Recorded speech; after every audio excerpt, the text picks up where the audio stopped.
বন্ধুরা সবাই কেমন আছো? আজকে আমি তোমাদের সাথে শেয়ার করব মালপোয়া বানানো। দেখো আমি একটা ব্যাটার রেডি করেছি, যেটায় গোবিন্দভোগ চালের বাটা আছে, সুজি আছে আর ময়দা আছে।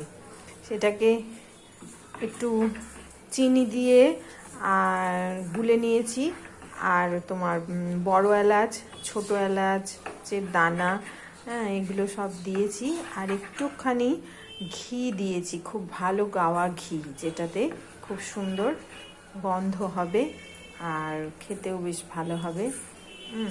এবার দেখো কড়াই বসিয়েছি গ্যাসে, কড়াই গরম হয়ে গেছে।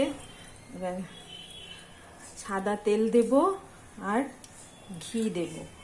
গরম হলে এবার একটা একটা করে মালপোয়া ছেঁকে নেব।